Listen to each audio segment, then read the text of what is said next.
I have a problem.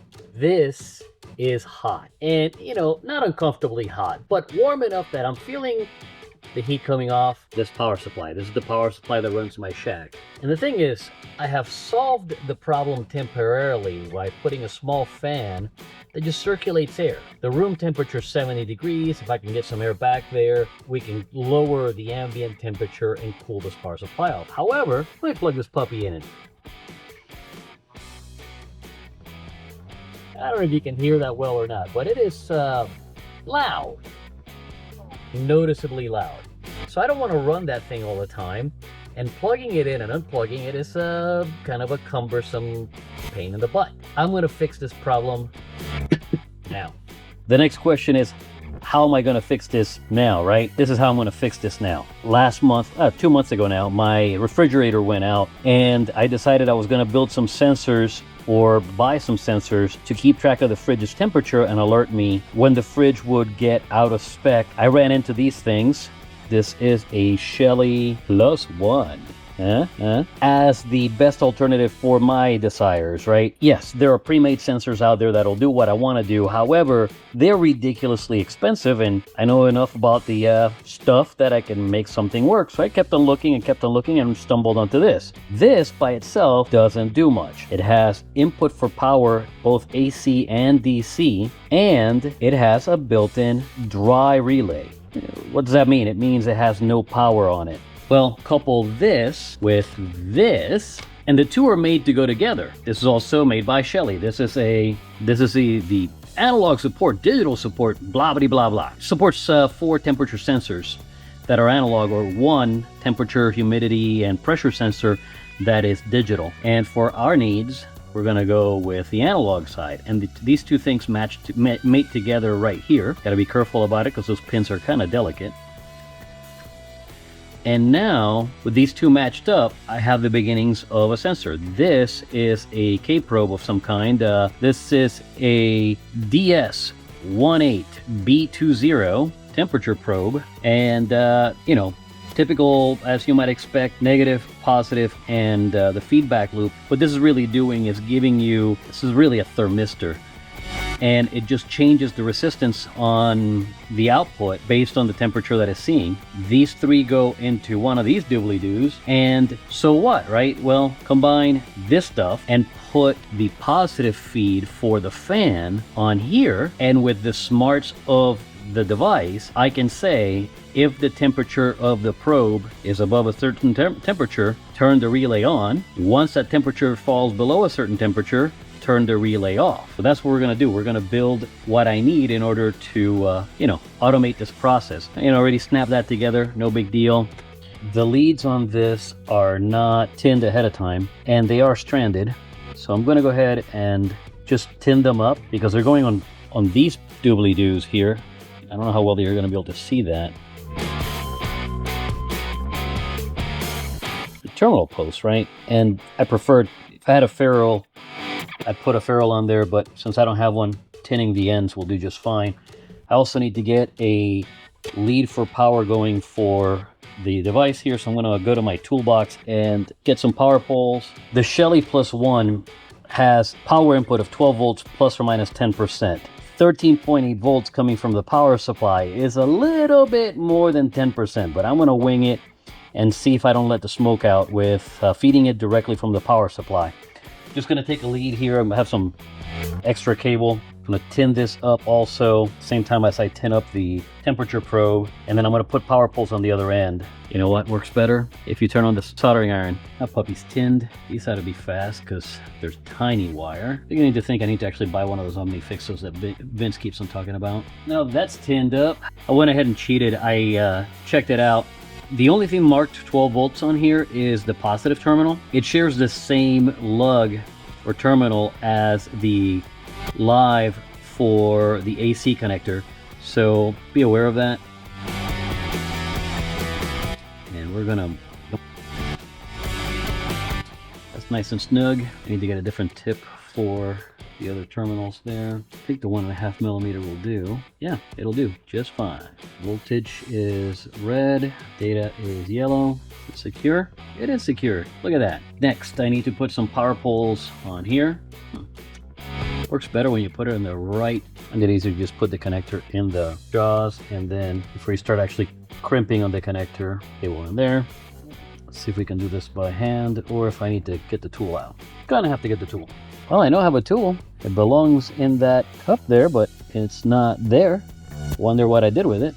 I'll just use a screwdriver to push it in. Next, I'm going to make the leads that go out of the relay trigger here, or out of the relay switch, and go in between the power poles for the for triggering the fan on and off. Let me see if my little wire stripper thing will work for this wire. Oh, look at that!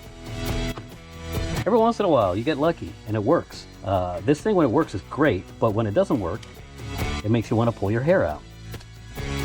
See, like that. And of course, I need to tin those, but I'll deal with that in a minute. Have the right screwdriver out already? Close enough. And understand, again, this is just a relay here. There's no positive or negative or AC or DC. It's just relaying open or close up to 15 amp on up to 240 volts, or 10 amp on 30 volts.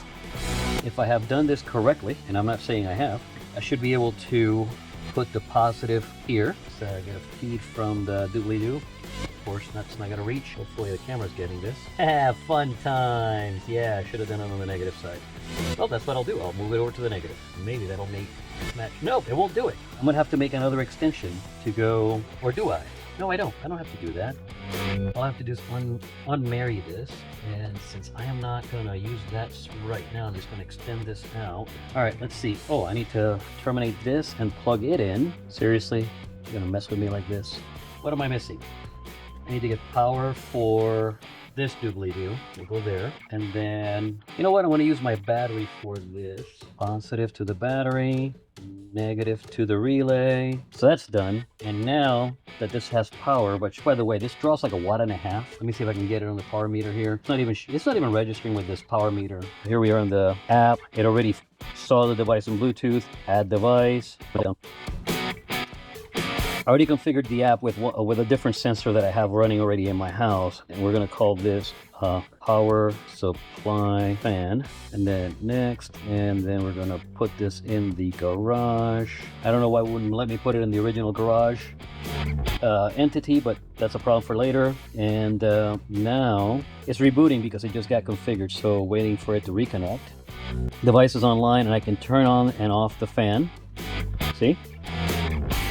But now that it is done, let's add some sensors to it. First, let's update the firmware. The firmware's been updated. By the way, I don't know if you saw that when I flipped it on or off, but here's a little bit better view. On, you see the fan is blowing, off, and you see it stopped. Cool. Now, I can come in here and enable the add-on, which is the little backpack for the temperature sensor. Reboot it. We're back online, and add peripheral, and it's gonna ask you what kind of peripheral you're adding. I'm adding a DS 18B20, and it already detected it on the device. And much like Meshtastic, anytime you make a change, it needs to reboot. But this thing reboots really fast anyways, especially after the firmware upgrade. No connection with it, and then boom, it, 5 seconds.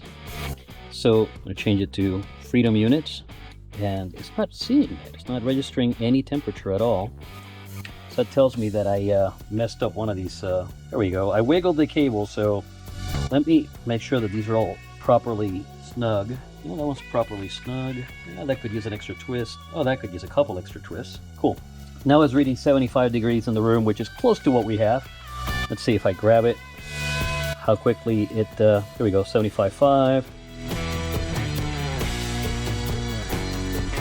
79.4. So it looks like a refresh of maybe 6 seconds. 83.5. So we see it climbing, which is good. This is what we want, right? Cool. Doesn't have to be perfect.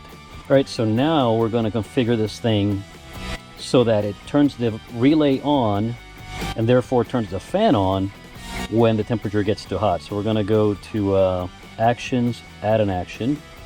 Actually, before I do that, I need to know the IP address of this unit. So device name, power supply fan. I wonder if I can do it just that. Go here, action, add action, temperature sensor. If the temperature sensor turn fan on, always active. If the temperature is greater than 75 degrees Fahrenheit. Next. And we're going to do the custom command. Would be http:// that device name / relay /0. So relay 0 $Hern equals on. So it doesn't like the power supply fan as the URL. Exit without saving. So let's go back here, device information. So this one's 91.36. Turn fan on, always active, temperature measurement greater than, let's say 80 degrees Fahrenheit. And then we're gonna change the power supply fan here to the IP address 10.254.91.36. And then we're gonna be done with that, save that. So now, if it registers a temperature higher than 80 degrees, it should trip the fan. At the same time, we're going to add another action. We're going to turn fan off all the time. Measurement is less than 76. Next, and we're going to change that to 10.254.91.36. So that's the IP address for this device. Which reminds me, I need to set up a static lease for that. That way it never changes. And now I have two actions. One if it goes over 80, and one if it goes under 76. Right now, it's reading 72, so it's not going to trigger it. So let me hold on to this thing and wait until it goes above 80 degrees. And normally I would use that bulb, but it's an LED, so it's not going to get it very warm. There we go. We're at 82. Hasn't triggered the LED yet. Hasn't triggered the fan yet. Do I need to change the time parameters? Next. So we're going to go from, all right, so I changed the time parameters to 1 minute after midnight and 1 minute before midnight. Let's see, does that trigger it? It is not triggering. Oh, never mind, it just took a minute. So yeah, I have to change the time parameter on the bottom one as well. But since that's running, I'm going to leave it running for now, right? I'm going to edit this and we're going to change this to same parameters for time. Okay, that matches. And it's triggered because it's registering my hand as a 94 degrees right now. So let's let go of that. Actually, let's put it in front of the fan to force it to cool. Because that's exactly what we want, right? We want the probe to detect the temperature near the fan and go, yeah, I need to turn on, and no, I don't need to turn on. Let me hold the fan and keep it from walking away. And the trigger we had was 76. So anything less than 76 should trigger it. And it took a few seconds last time. Let's see how long it takes this time. So we're finally under 76. So my GoPro overheated while we were waiting for this thing to finish. However, I realized that I made a mistake on my URL. I pasted the original URL and it's turning on the fan, not turning it off. Now I've edited the URL so it turns off, and now I'm going to save that. And once it saves and realizes that the temperature sensor is under 76, it should turn this fan off. And there it is, it just turned off. Now I'm just going to install it behind the power supply and go to Huntsville, happy knowing that my power supply is not going to get overheated while I'm away. That's all I have on this one. See you guys in Huntsville. Well, by the time this publishes, Huntsville will be long over, but hope to have seen you there. 73.